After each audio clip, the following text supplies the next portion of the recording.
자, 오늘 말씀은 사도행전 20장 28절에서 38절입니다.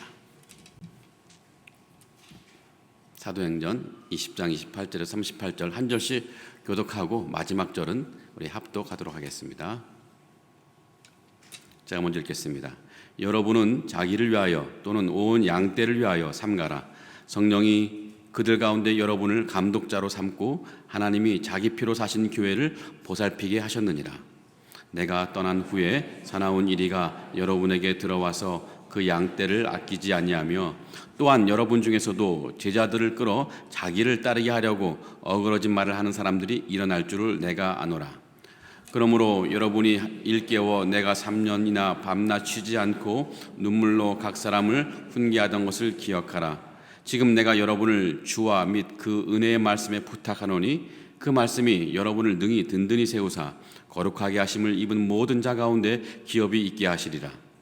내가 아무의 이윤이나 근이나 의복을 탐하지 아니하였고 여러분이 아는 바와 같이 이 손으로 나와 내 동행들이 쓰는 것을 충당하여 범사에 여러분에게 모본을 보여준 바와 같이 수고하여 약한 사람들을 돕고 또 주 예수께 친히 말씀하신 바 주는 것이 받는 것보다 복이 있다 하심을 기억하여야 할지니라. 이 말을 한 후 무릎을 꿇고 그 모든 사람들과 함께 기도하니 다 크게 울며 바울의 목을 안고 입을 같이 읽겠습니다. 다시 얼굴을 보지 못하리라 한 말로 말미암아 더욱 근심하고 배까지 그를 전송하니라. 아멘. 자, 오늘 말씀은 우리 지난주에 이어서 바울이 밀레도에서 에베소 교회 장로들에게 전한 마지막 말씀이 기록되어 있습니다. 자, 에베소는 바울이 3차 선교 여행을 하면서 가장 마음을 많이 쓰고 온 열정을 쏟아부었던 그런 곳입니다. 그래서 이 에베소뿐만 아니라 소아시아 전 지역, 지금의 튀르키예 전 지역이 큰 부흥이 일어났고 또 완전히 복음화되었습니다. 곳곳마다 우상이 무너지고 교회가 세워졌습니다. 지금 이제 튀르키예는 이슬람 국가이지만 그럼에도 불구하고 이 곳곳마다 이 기독교의 흔적들이 아직도 많이 남아 있습니다. 예를 들면 이 튀르키예의 이 카파도키아에는 엄청난 규모의 동굴 교회가 있습니다. 우리 한국 분들이 카파도키아로 여행하면 주로 열기구 큰 풍선을 타고 카파도키아 하늘을 날아다니며 구경하는 일정만 갖고 있는데 물론 굉장히 좋은 코스입니다만 이 카파도키아를 가시면 꼭 가야 할 곳이 있는데 특별히 우리 기독교인들이라면 반드시 가야 할 곳이 있습니다. 그것이 바로 이 카파도키아에 있는 동굴 교회입니다. 동굴 속에 교회가 있는데 이런 동굴 교회가 약 30개 정도가 있습니다. 이 동굴 교회 덕분에 이 지역 일대가 유네스코 세계유산으로 지정되어 있습니다. 이 동굴 속에 수많은 성화 벽화가 그려져 있는데요. 당시 교회와 우리 기독교인들의 신앙을 엿볼 수 있는 너무나 귀한 유적들입니다. 뿐만 아니라 이 카파도키아에는 1000개가 넘는 지하 도시가 있습니다. 모두 기독교 유산들인데요. 이 기독교인들이 로마 제국의 핍박을 피해서 숨어 살았던 곳입니다. 로마에 가면 이 카타콤베가 있다면 이 카파도키아에는 지하 도시가 있습니다. 여러분이 나중에 이 튀르키예 가실 일이 있으면 이 카파도키아를 꼭 가시되 열기구만 타시지 말고 이 엄청난 규모의 기독교 유산들을 꼭 살펴보시면 좋겠습니다. 평생 잊지 못할 신앙이 추억이 될 것인데 저도 아직 못 가봤지만 언젠가 한번 꼭 가보고 싶은 마음이 있습니다. 이 튀르키예에 이런 엄청난 기독교 유산이 있는 것은 하나님께서 이 바울을 사용하셔서 이곳에서 복음을 전한 까닭이었습니다. 바울이 얼마나 위대한 사역을 에베소에서 또 감당했는지 가늠할 수 있는 것들입니다.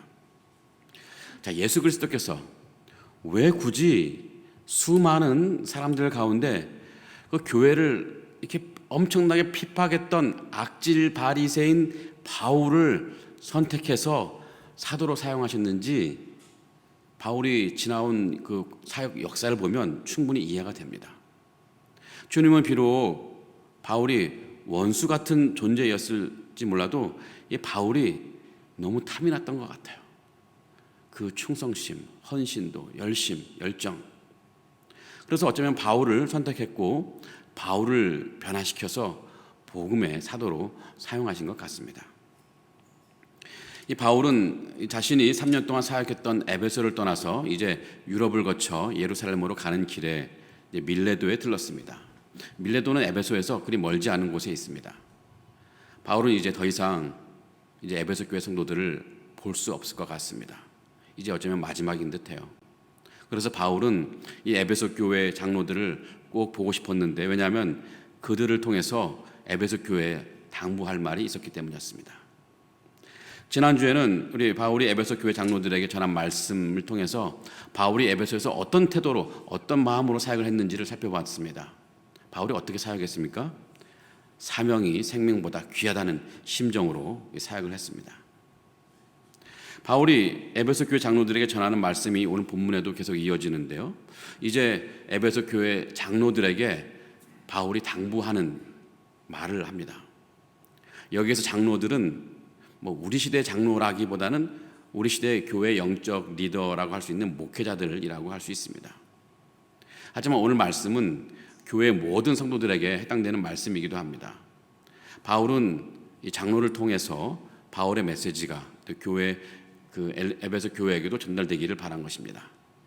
그러니 이 바울의 메시지는 에베소 교회 성도들을 향한 것이라고 말할 수 있는데요. 자, 바울이 에베소 교회 장로를 통해서 무슨 말을 에베소 교회에 전하려고 했을까요?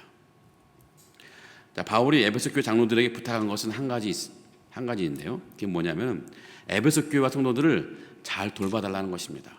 장로들의 이런 부탁을 했어요. 28절을 볼까요? 여러분은 자기를 위하여 또는 온 양떼를 위하여 삼가라. 여기서 삼가라는 이 말은 주의 깊게 돌봐주라는 것입니다. 바울은 장로들에게 온 양떼를 돌봐주라고 했는데, 여기서 온 양떼는 에베소 교회 성도들을 말하는 것이죠. 결국 바울은 장로들에게 에베소 교회 성도들을 잘 돌봐달라고 부탁한 셈입니다. 바울은 왜 굳이 여러 많은 그런 부탁 가운데 유일하게 이 부탁, 장로들에게 이 에베소 교회를 잘 돌봐달라는 이 부탁을 했을까요? 몇 가지 이유가 있는데요. 첫 번째로는 성도들은 늘 돌봄이 필요하기 때문입니다. 바울은 이 에베소 교회 성도들을 양으로 비유합니다. 양떼라고 비유했죠. 여러분, 양은 약한 짐승의 상징입니다. 양은 목자가 없으면 생존하기 힘든 동물입니다. 늘 돌봄이 필요한 짐승인데요. 이 약한 짐승이다 보니까 늘 일이나 늑대에게 잡혀 먹힐 수 있는 위험이 있습니다. 그래서 목자의 돌봄이 필요한 짐승이죠. 또 한편 양들은 눈이 좋지 않다고 합니다. 그래서 목자가 이끌지 않으면 양들은 혼자서 어디로 가는 것이 힘든 동물입니다. 한마디로 좀 손이 많이 가는 가축입니다. 바울이 이 교회의 성도들을 양으로 비유한 것은 이 교회의 성도들은 세심한 돌봄을 받아야 할 연약한 존재들이기 때문입니다. 성도들이 연약한 것은 신체적으로나 지적으로나 정서적으로 연약하다는 것이 아닙니다. 영적으로 연약하다는 거예요. 세상에서 똑똑하고 잘 나가고 부유해도 누구라도 영적인 돌봄이 필요할 정도로 연약합니다. 홀로 영적으로 강인한 사람은 없어요. 말하자면 신앙에 있어서 누구라도 자신의 신앙을 만만해 할 수 있는 사람이 없다는 겁니다. 신앙이 좋아 보이는 사람도 어느 순간에 훅 하고 추락해 버릴 수 있습니다. 그래서 우리는 신앙적인 차원에서 스스로 늘 나는 연약한 양이다 라는 자의식이 필요해요. 영적인 돌봄이 필요한 존재라는 것을 늘 기억해야 됩니다. 그래서 바울은 장로들에게 영적인 돌봄이 필요한 에베소 교회 성도들을 잘 살펴달라고 부탁을 한 것이죠. 자, 바울이 장로들에게 그 에베소 교회 성도들을 잘 돌봐달라고 부탁한 두 번째 이유가 있습니다. 그것은 에베소 교회가 처한 상황이 결코 녹록지 않기 때문입니다. 이 에베소 교회는 안팎으로 굉장한 위험이 도사리고 있었습니다. 오늘 말씀 29절을 보면 이런 말씀 있죠. 내가 떠난 후에, 그러니까 바울이 떠난 후에 사나운 이리가 여러분에게 들어와서 그 양떼를 아끼지 아니하며. 자, 이리는 늑대와 같아서 양들을 잡아먹는 짐승입니다. 양 같은 성도를 해치려는 외부의 핍박이 에베소 교회에 몰아닥칠 것을 바울은 내다보고 있습니다. 자신이 떠나면 분명히 저 이리가 와서 저 양들을 해칠 텐데, 이런 염려가 있으니까 이 장로들에게 부탁하는 거예요. 잘 돌봐달라고. 어쩌면 장로들은 그 핍박을 막아낼 힘은 없을지 모르겠습니다. 다만 성도들이 그 핍박을 견뎌낼 수 있도록 격려하면서 돌봐주라는 것입니다. 장로들의 이 돌봄을 받는다면 이 에베소 교회 성도들은 그 핍박을 넉넉히 견뎌낼 수 있을 거라고 보는 거죠. 그것은 장로들이 특별한 능력이 있어서가 아니라 성령이 장로들을 통해서 성도들을 격려해 줄 수 있기 때문에 그렇습니다. 자, 28절 중간을 보면 이런 말씀이 있죠. 성령이 그들 가운데 여러분을 감독자로 삼았다.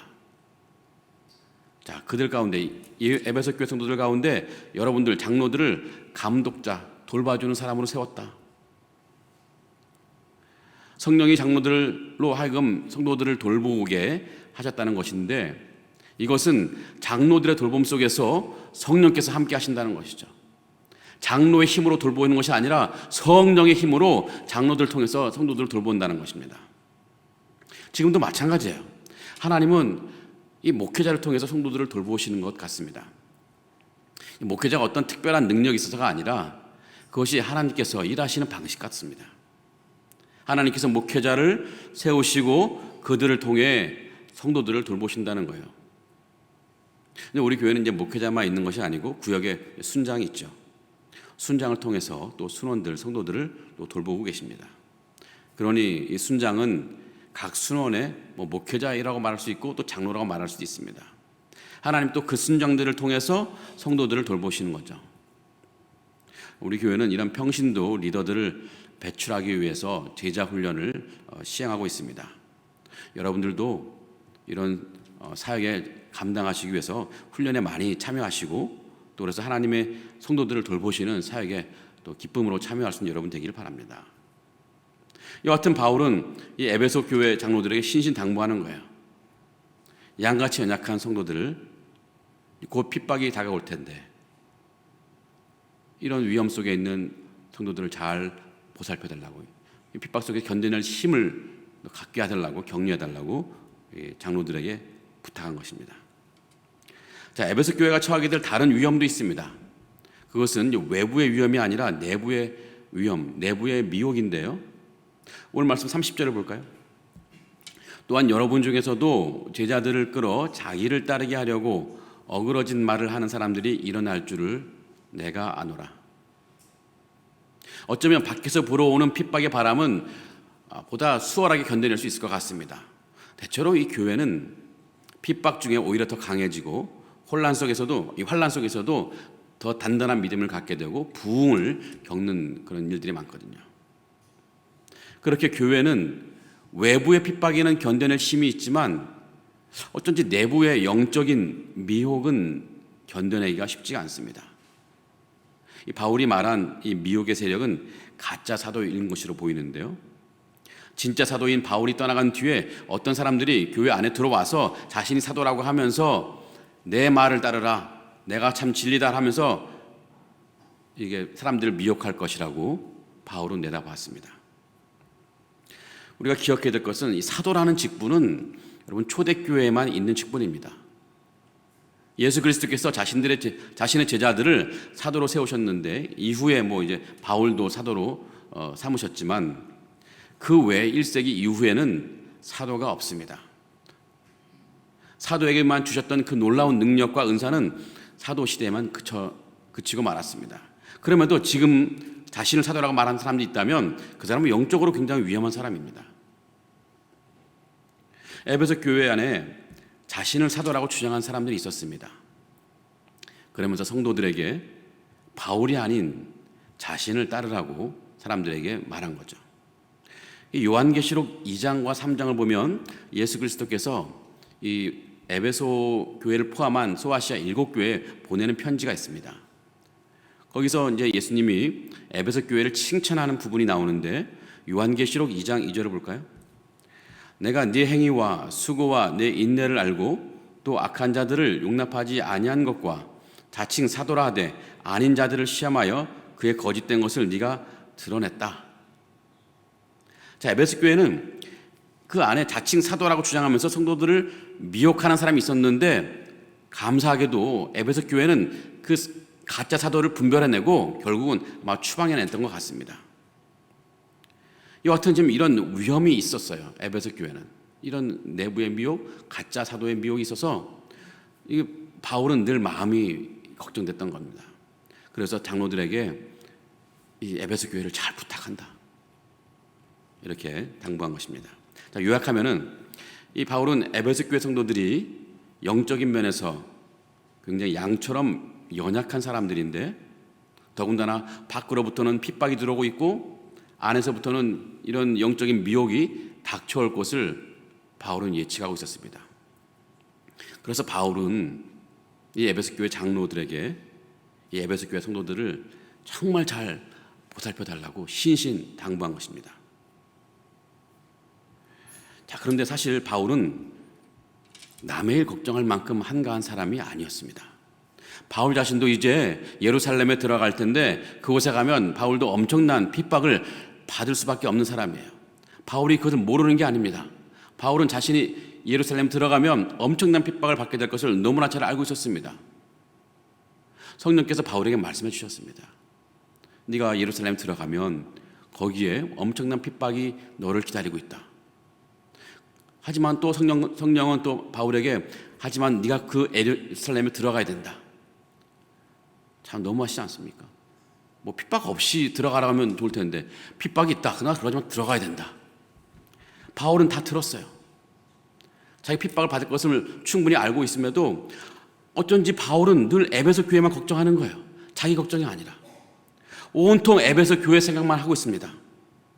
도대체 바울에게 에베소 교회가 뭐길래 이렇게 발을 동동 구르면서 에베소 교회를 걱정할까요? 이 바울에게 이 에베소 교회는 그냥 사람들의 모임이 아니었습니다. 그 교회는 어떤 교회냐면 하나님이 자기 피로 사신 교회였습니다. 하나님이 자기 피로 사신 교회. 오늘 말씀 28절 하반부에서 이렇게 말합니다. 성령이 그들 가운데 여러분을 감독자로 삼고 하나님이 자기 피로 사신 교회를 보살피게 하셨느니라. 에베소 교회를 하나님 자기 피로 사신 교회라고 말하는 거예요. 이 에베소 교회는 바울에게 정말 소중한 곳입니다.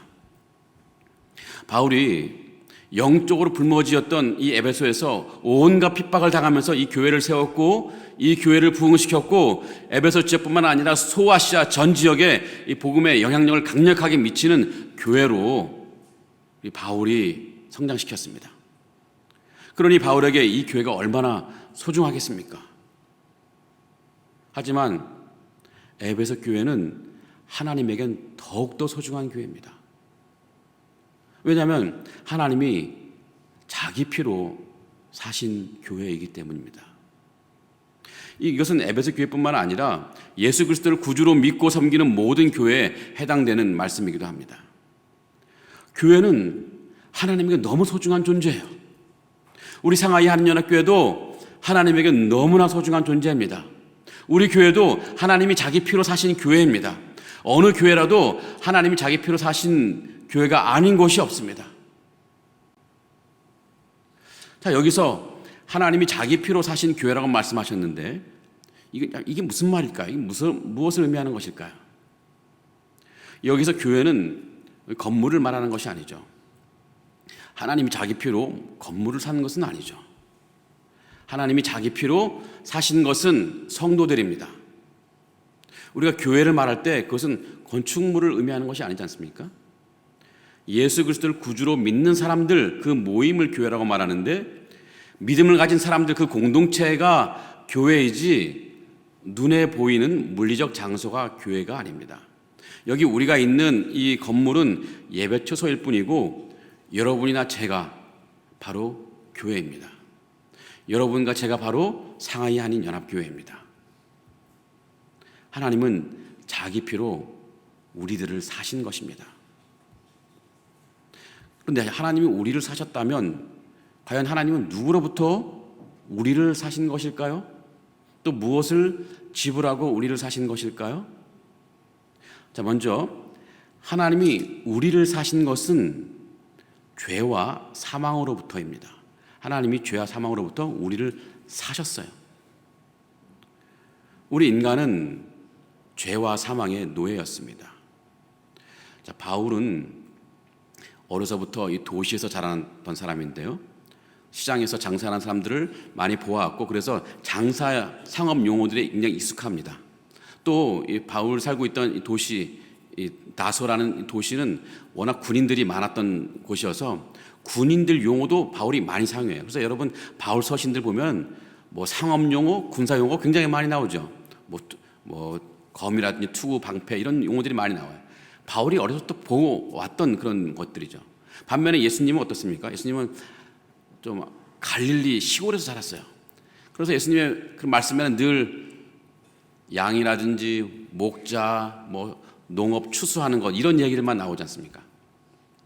하여튼 이 바울은 도시에서 자라나서 그런지 장사하는 사람들의 그런 용어들을 많이 사용했는데, 또 특별히 노예를 사고 파는 것도 많이 보았습니다. 자, 바울은 하나님이 우리를 죄와 사망에서 사셨다는 그 용어 자체도 어떻게 보면 상업 용어입니다. 자, 우리 인간은 죄를 지었고 죄의 결과로 영원한 죽음에 이르게 되었습니다. 바울은 그것을 어떻게 표현하느냐면, 어떻게 상업 용어로 표현하느냐면, 우리 인간이 죄와 사망의 노예라고 말합니다. 죄와 사망의 노예. 자, 로마서 7장 14절 보면요, 이런 말씀 있죠. 우리가 율법은 신령한 줄 알거니와 나는 육신에 속하여 죄 아래 팔렸도다. 자, 죄 아래 팔렸다도 하는 얘기는 죄의 노예로 내가 팔린 거예요. 그러니까 내가 죄의 노예가 된 거죠. 바울은 지금 인간의 처지를 이 말씀에서 묘사하는데, 인간은 죄에 팔린 노예와 같은 존재라는 것입니다. 사람이 누군가에게 팔리면 그 누군가의 노예가 되는 것이죠. 우리는 죄와 사망의 노예였습니다. 자, 그런데 이 노예가 해방되는 길이 있습니다. 그것은 누군가가 그 노예 주인에게 돈을 지불하고 그 노예를 사고, 그리고 나서 노예 문서를 불태워버리는 거예요. 그러면 그 노예는 더 이상 노예가 아니고 자유인이 되는 거죠. 이것을 성경에서는 구속이라고 말하죠. 구속, 리뎀션이라고 하는데, 사실 이것도 상업 용어입니다. 노예를 사가지고 노예 문서를 불태워서 자유케 하는 것, 이것이 바로 구속이라는 상업 용어입니다. 애초부터 신앙 용어가 아니고 상업 용어예요. 자, 그처럼 하나님은 죄와 사망에 놓였던 우리를 그 죄와 사망에서 사셨어요. 그리고 우리를 올가매고 있던 죄와 사망의 노예 문서를 불태워버리셨습니다. 그래서 우리를 자유케 하셨습니다. 그래야 우리는 더 이상 이 죄와 사망의 노예가 아니라 영적인 자유인이 되었습니다. 죄에서 구원받은 하나님의 백성이 되었고, 사망에서 해방되어 영원한 생명을 누리는 사람이 되었습니다. 그것이 하나님이 죄와 사망에서 우리를 사신 거죠. 자, 그렇다면 하나님은 죄와 사망에서 우리를 사기 위해 무언가를 지불했습니다. 공짜가 아니에요. 뭔가 지불해야 사올 수 있는 건데, 뭘 지불했을까요? 하나님 지불하신 게 뭘까요? 그것은 예수 그리스도의 피, 예수 그리스도의 생명입니다. 인간은 죄와 사망의 노예였는데 얼마나 심각한 노예였는지 어지간한 돈으로는 우리를 살 수가 없어요. 그리스도의 생명이라는 엄청난 값을 지불해야 비로소 우리를 죄와 사망에서, 그 노예에서 우리를 살 수 있는 것입니다. 너무 비싸요, 우리가. 하지만 하나님은 주저없이, 조금도 주저함 없이 독생자 예수 그리스도를 십자가에 달려 죽게 하심으로 그 값을 완전히 지불하셨습니다. 이번 주 고난주간입니다. 고난주간 무슨 주간입니까? 하나님이 우리를 죄와 사망의 노예에서 사시기 위해서 값을 치르신 주간입니다. 예수 그리스도의 생명을 십자가에 달게 하심으로 우리로 하여금 죄와 사망의 노예에서 자유케 하신 구속의 주간입니다. 자, 그런데 과연 우리라는 존재는 그렇게 하나님이 예수 그리스도의 생명을, 예수 그리스도의 피를 지불하면서까지 살 만한 가치가 있는 존재일까요?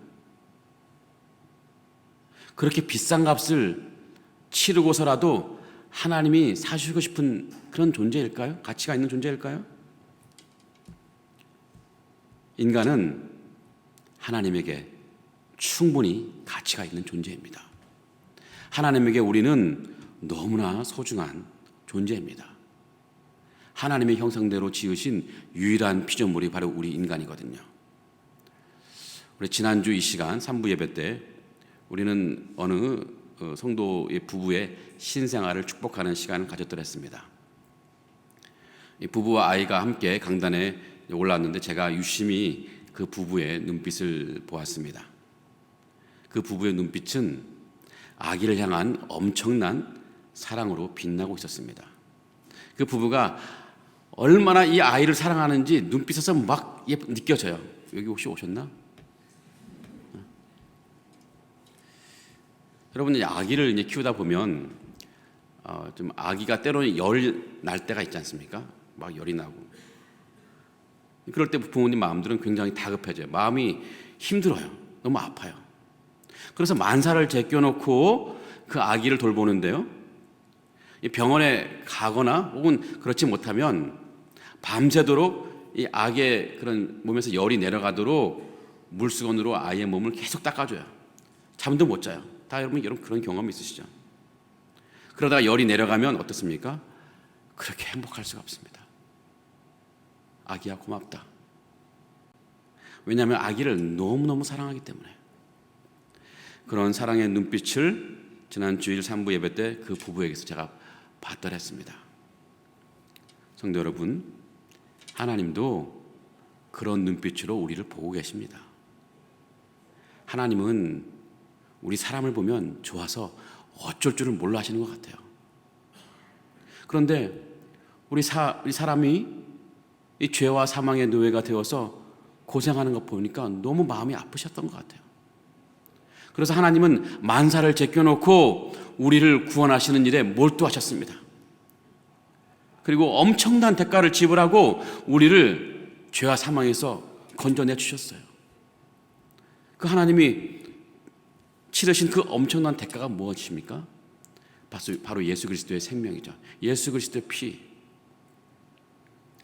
요한복음 3장 10절에 이런 말씀이 있죠. 하나님이 세상을 이처럼 사랑하사 독생자를 주셨으니. 하나님이 우리를 너무 사랑하시니까 독생자 예수 그리스도를 우리에게 내어주신 거예요. 또 그걸 십자가에 달려 죽게 하신 거예요. 그렇게 해서 우리를 죄와 사망으로부터 사신 것입니다. 그러기에 우리는 하나님이 피로 사신 사람들입니다. 교회는 하나님이 피로 사신 교회입니다. 하나님에게 너무 소중하고 사랑스러운 사람들이고 하나님에게 너무 소중하고 사랑스러운 교회입니다. 성도 여러분, 우리가 좀 늘 기억하면 좋겠습니다. 하나님은 우리를 너무너무 사랑하신다는 거예요. 우리는 하나님의 극진한 사랑을 받는 사람들입니다. 얼마나 사랑하셨으면 우리를 예수 그리스도의 그 피값으로 우리를 사셨을까요? 하나님은 그 사랑으로 지금도 우리를 돌보시고 계십니다. 그러니 여러분, 사는 것이 힘들다고 너무 염려하지 않으면 좋겠습니다. 몸이 좀 아파 힘들다 해도 너무 걱정하지 않으면 좋겠습니다. 하나님은 우리의 사정을 다 아시고 우리를 너무나 잘 돌보시는 분이십니다. 하나님은 때로 우리가 영적으로도 연약하다는 것도 너무나 잘 아시는 분이십니다. 또 영적으로 연약한 우리를 넘어뜨리려고 핍박이나 미혹으로 우리 달려오는 그 모든 상황도 하나님은 너무나 잘 아시는 분이십니다. 하나님은 그것을 알기 때문에 우리를 끝까지 붙들고 계시고 우리를 돌보십니다. 그러니 여러분, 그런 하나님을 늘 가까이 하시는 여러분 되길 바랍니다. 내일부터 시작되는 이 특별 새벽 기도를 통해서 하나님이 나를 얼마나 사랑하시고 얼마나 나를 돌보시는지를 생생하게 경험할 수 있는 시간이 되기를 바랍니다. 내일 새벽에 뵀으면 좋겠습니다. 그죠? 네. 또 오늘 말씀에서 우리가 알 수 있는 것 가운데 하나는 하나님은 교회와 성도를 사랑하셔서 돌보시지만 참 많은 경우 이 목회자를 통해서 교회와 성도를 돌보신다는 것입니다. 이 교회에 목회자를 세운 것은 사실 사람이 세운 것이 아니라 성령이 세운 것이라고 할 수 있습니다. 오늘 말씀 29절 뒷부분에 이런 말씀이 있습니다. 성령이 그들 가운데 여러분을 감독자로 삼으셨다. 장로들을 세워서 성도들을 보살피게 한 것은 성령이 하신 일이라고 바울이 말합니다. 분명히 바울이 그 장로들을 임명했어요. 그 목회자들을 세웠습니다. 하지만 바울이 말하는 것은 내가 세운 것이 아니라, 내가 임명한 것이 아니라 성령이 임명한 것이라고 말하는 거죠. 형식적으로는 사람이 세운 것이기는 하겠지만 그 배후에 하나님께서 역사하셔서 그 교회를 사랑하시니까 그 교회에 합당한 하나님의 목회자나 장로들을 세운 것이죠. 성도들은 이 목회자의 돌봄이 필요합니다. 목회자가 어떤 특별한 능력이 있어서가 아니라 하나님이 목회자의 돌봄을 통해서, 성령이 이 목회자의 돌봄을 통해서 성도들을 돌보시기 때문입니다. 자, 그런데 좀 문제가 있죠. 이 교회 성도가 너무 많으면 성도들이 이 목회자의 돌봄에서 사각지대에 놓일 수 있습니다. 특별히 이제 주일에 한번 예배 드리고 돌아가시는 그런 분들의 경우는 목회자가 그분의 삶이 어떤지를 잘 확인하기 어려워요. 근데 감사하게도 우리 교회는 구역 모임이 있습니다. 구역 모임마다 순장님이 있는데 목회자는 그 순장님을 통해서 성도들을 돌보고 있는 거죠. 그러니 혹시 오늘 예배 가운데 오신 분들 가운데 아직 구역에 속하지 않은 분들이 있습니까? 구역에 꼭 참여하시면 좋겠습니다. 구역에 속해 있으면 이 성도의 사정이 교구 목회자뿐만 아니라 저에게까지 그 사정이나 혹은 기도 제목까지 올라옵니다. 저와 우리 교회 속한 목회자들은 물론 이 구역 모임에 참석하지 않은 분들도 이 목회적인 돌봄을 하겠지만 구역 모임에 참석하면 더 잘 섬길 수 있습니다. 그러니 혼자서 믿음 생활 하느라 끙끙대지 마시고 구역에 꼭 포함되어서 함께 믿음 생활 하시면 좋겠습니다. 자, 그런데 이 목회자들 또 장로들은 어떻게 성도들을 돌볼 수 있을까요? 바울은 장로들에게, 이 에베소 교회 장로들에게 성도들을 어떻게 살펴야 할지를 교훈하고 있는데요. 자, 32절에 바울이 이렇게 말합니다. 지금 내가 여러분을 주와 및 그 은혜의 말씀에 부탁하노니 그 말씀이 여러분을 능히 든든히 세우사 거룩하게 하심을 입은 모든 자 가운데 기업이 있게 하시리라. 기업이 있게 한다는 것은 구원을 받게 한다는 것입니다. 자, 여기서 바울은 장로들을 혹은 에베소 교회 성도들을 누구에게 부탁한다고 합니다. 이 주와 그 은혜의 말씀. 자, 특별히 하나님 말씀에 이 장로들과 에베소 교회 성도들을 부탁한대요. 좀 표현이 어색하지 않습니까? 이 말씀을 의인화한 것입니다. 그래서 뭐 직설적으로 표현하자면 말씀이여 우리 장로들과 우리 에베소 교회 성도들을 부탁합니다. 약간 이제 수학적인 표현인데 이 바울은 마치 예수님께 교회를 부탁하듯이 하나님 말씀이 부탁하는 건데 이 말은 하나님 말씀이 교회 성도들을 든든히 세워줄 것을 확신하는 말인 거죠. 확실히 이 하나님의 말씀은 성도들을 든든히 세워주는 그런 사역을 합니다. 히브리서 4장 12절을 보면 이런 말씀이 있습니다. 하나님의 말씀은 살아있고 활력이 있어 좌우에 날선 어떤 검보다도 예리하여 혼과 영과 및 관절과 골수를 찔러 쪼개기까지 하며 또 마음의 생각과 뜻을 판단하나니. 이 하나님의 말씀 살아있습니다. 힘이 있습니다. 하나님 말씀은 그저 성경에 기록된 글자가 아닙니다. 하나님 말씀은 살아서 역사서 사람을 변화시키고 사람의 마음을 감동시키고 사람을 하나님 뜻에 합당하게 이끄는 그런 능력을 갖고 있습니다. 그래서 말씀이 선포될 때 또는 성경을 우리가 읽어갈 때 사람들이 믿음이 생기고 믿음이 지켜지고 믿음이 강화되는 역사가 생기는 거예요. 세상의 어느 책도 사람을 살리지 못합니다. 기껏해야 세상의 책은 마음의 양식은 될 수 있어요. 하지만 성경은 다르죠. 하나님의 말씀인 성경을 읽을 때는 그 말씀을 통해 죽은 영혼이 살아나는 역사가 일어나는 것이죠. 그러니 우리는 늘 하나님 말씀을 대면해야 할 이유가 있습니다. 또 우리가 주일 예배 혹은 수요 예배, 금요 기도에 늘 예배에 나와서 하나님 말씀을 들어야 할 이유가 있는 것입니다. 우리가 듣는 설교 말씀이 아무것도 아닌 것처럼 느낄지 몰라도 결국은 그 말씀이 우리를 살려냅니다. 세상의 죄로 찌든 우리 영혼을 씻어서 맑게 해주는 정화의 역할을 한다는 것이죠. 또 설교 말씀에 더불어서 보충적으로 필요한 것이 있는데, 우리가 매일 큐티하는 것도 우리에게 필요합니다. 이 큐티를 통해서 말씀으로 하루를 살아갈 힘을 얻을 수 있기 때문이죠. 혹시 이제 큐티에 익숙하지 않은 분들, 그래서 아직 큐티를 못 해본 분들은 우리 교회 홈페이지에 가시면, 온라인 홈페이지에 가시면 특별 집회 항목에 얼마 전에 제가 이 큐티를 강의한 그 강좌가 올라와 있습니다. 그 해당 교재를 사무실에 가면 받을 수 있으니까 한번 받아가셔서 강좌를 들어보시기 바랍니다. 그래서 여러분 모두가 올해는 큐티를 통해서 하나님이 나에게 주시고자 하는 그런 위로와 힘, 격려를 충만하게 누리시고 내 믿음도 쑥쑥 더 커졌으면 좋겠습니다. 말씀을 정리해 보겠습니다. 우리는 영적으로 양 같은 미약한 존재들입니다. 그래서 이 돌봄을 받아야 하는 사람들이라는 것을 여러분 꼭 기억하면 좋겠습니다. 비록 우리가 사는 세상이 이 에베소 교회처럼 이렇다 할 핍박이 없을지 몰라도 사실 우리의 신앙을 흔드는 미혹이 더 위험한 이런 미혹과 유혹이 우리 주변에 도처에 깔려 있습니다. 우리의 믿음을 흔드는 일들이 얼마나 많이 있습니까? 우리 삶에 일어나는 주변에 너무 많은 힘겨운 일들, 또 우리 가족과 자녀들을 통해서 받는 참 시험거리들, 심지어 우리 교회 안에서도 성도들 간에 시험거리가 되고 상처받고 힘들게 하는 일들이 많이 있습니다. 그래서 교회를 떠나는 분도 많이 있습니다.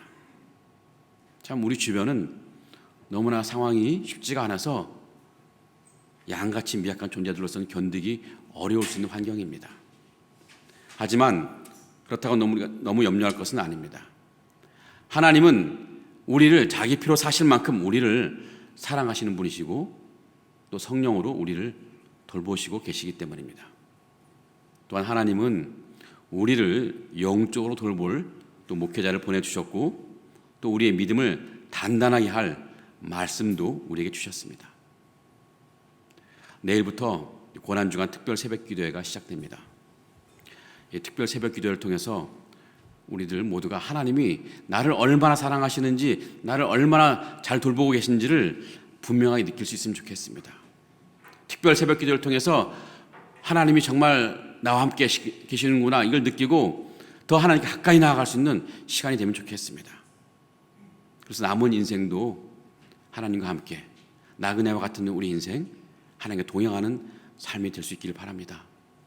내일 새벽에 모두 뵙기를 바랍니다. 네, 아멘 하신 분들 내일 새벽에 체크해 보겠습니다. 다 같이 일어나셔서 찬송가 부르시고 기도하도록 하겠습니다. 나를 지으신 주님, 나를 지으신 주님, 그 아래 계셔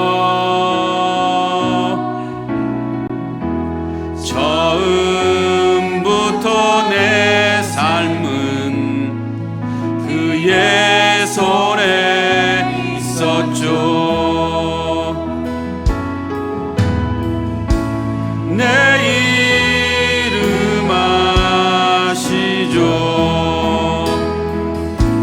내 모든 생각도 내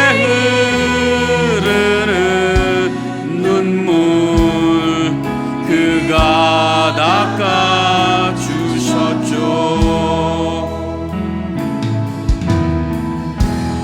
그는 내 아버지, 난 그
하나님의 돌보심, 사랑을 늘 신뢰하면서 힘차게 살아가신 여러분 되길 바랍니다. 우리 합심기도 제목 같이 읽고 기도하도록 하겠습니다. 시작. 우리는 하나님의 자기 피값으로 사신 하나님의 소중한 자녀임을 깨닫고 날마다 그 구원의 은혜를 찬송하게 하옵소서. 아멘. 우리 교회 목회자들에게 말씀의 능력을 더하여 주셔서 성도들을 말씀으로 잘 섬기고 돌보게 하옵소서. 아멘. 특별 새벽 기도회를 통해 우리를 향한 하나님의 사랑을 깨닫고 나그네로 사는 동안 하나님과 늘 동행하며 살게 하옵소서. 아멘. 이런 기도점을 가지고 저를 따라 한번 주님 부르시고 기도하겠습니다. 주여 은혜를 주옵소서. 주여 은혜를 주옵소서. 함께 기도하겠습니다. 사랑이 많으신 하나님, 능력이 많으신 하나님, 우리를 죄와 사망에서 살리시려고 독생자 예수 그리스도를 보내시고 십자가에 달리게 하신 그 놀라운 구원의 은혜에 감사를 드립니다. 예수 그리스도의 그 고귀한 생명의 값을 치러내시고 우리를 죄와 사망에서 건져내 주셨기에 우리가 영원한 자유인으로 영생을 누리는 하나님의 백성으로 살아가고 있음을 우리가 믿습니다. 하나님 이 시간 간과하고 구하옵나니 하나님 우리가 이 세상 나그네로 살아가는 동안 양떼처럼 연약하여 늘 쓰러지기 쉬운 인생, 주님 우리의 참된 목자가 되어주셔서 우리를 돌보아 주시옵소서. 우리가 그 돌보심의 은혜, 안아주심의 은혜를 누리며 살게 하여 주시옵소서. 또한 우리 교회 주님과 함께 성도를 돌보는 목회자들을 보내주셨는데 이 목회자들에게 말씀의 능력을 더하여 주셔서 그 말씀으로 성도들을 돌보며 성도들을 세우는 사역을 넉넉히 감당할 수 있도록 이끌어 주옵소서. 또한 구역 모임에서 성도를 돌보는 순장과 교구장, 또 어린 영혼을 섬기는 교사들에게도 돌봄의 은사를 주시되 특히 말씀의 능력으로 주님의 귀한 선언과 어린 영혼들을 섬기게 하여 주시옵소서. 내일부터 시작되는 우리 교회 특별 새벽 기도에 하나님 이 특별한 만남이 되기를 원합니다. 말씀을 통해서, 기도를 통해서 주님을 더욱더 깊이 사랑하고 주님을 깊이 사랑하며 주님을 신뢰하는 우리가 되게 하여 주시옵소서.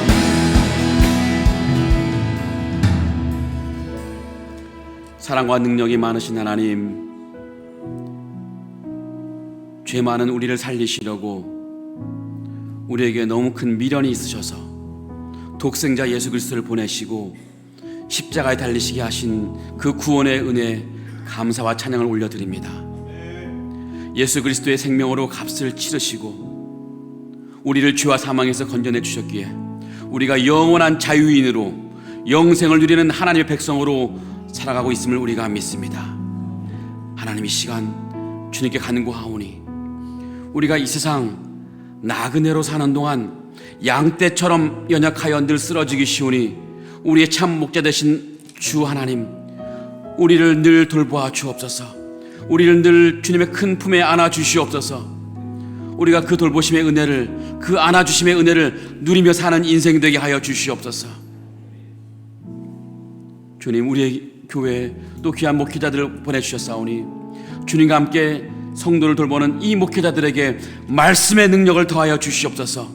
그 말씀으로 성도들을 돌보며 성도들을 세우는 사역을 감당할 때 귀한 열매를 맺는 귀한 그 사역을 넉넉히 감당할 수 있도록 축복해 주시옵소서. 또 구역 모임에서 성도를 돌보는 우리 순장님들과 교구장, 또 어린 영혼을 섬기는 교사들에게도 돌봄의 은사를 주시되 특별히 말씀의 능력으로 주님의 귀한 순원과 어린 영혼을 섬길 수 있도록 허락해 주옵소서. 살아계신 하나님, 내일부터 우리 교회가 특별 새벽 기도회를 시작합니다. 이 시간 우리 모든 성도님들, 주님의 피값으로 사신 교회, 주님의 피값으로 사신 이 모든 성도들이 주님과의 특별한 만남이 되기를 원합니다. 말씀을 통해서 또 기도를 통해서 주님의 사랑을 더 깊이 경험할 수 있게 하시고 또한 주님을 더 깊이 사랑하고 신뢰할 만한 믿음을 얻게 하여 주시옵소서. 우리 교회도 이번 특별 새벽 기도를 통해서 하나님이 허락하신 귀한 사명을 더욱더 잘 감당할 수 있게 하시되 우리 교회뿐만 아니라 온 세상에 주님의 은혜를 넘치게 하는 생명이 넘쳐흐르는 교회가 될 수 있도록 축복해 주시옵소서. 혹시 여러 사정으로 참여하지 못하는 성도들이 있다면 하나님 그 환경을 주관하셔서 특세 주님이 허락하실 그 은혜를 이분들에게도 누릴 수 있는 길을 열어 주시옵소서. 예수 이름으로 감사하며 기도합니다. 아멘. 이제는 우리 주 예수 그리스도의 풍성한 은혜와 아버지 하나님의 다함없는 사랑과 성령님의 세밀한 돌보심이 우리가 그냥 아무나가 아니라 하나님이 자기 피로 산 고귀한 교회요 성도임을 믿고 어떠한 삶의 환경에서도 낙심하지 않고 주님과 함께 담대하게 힘차게 믿음으로 살아가기를 다짐하는 상하이 하는 연합교회 속한 모든 성도들 머리 위에 지금부터 영원토록 함께 하실지어다. 아멘.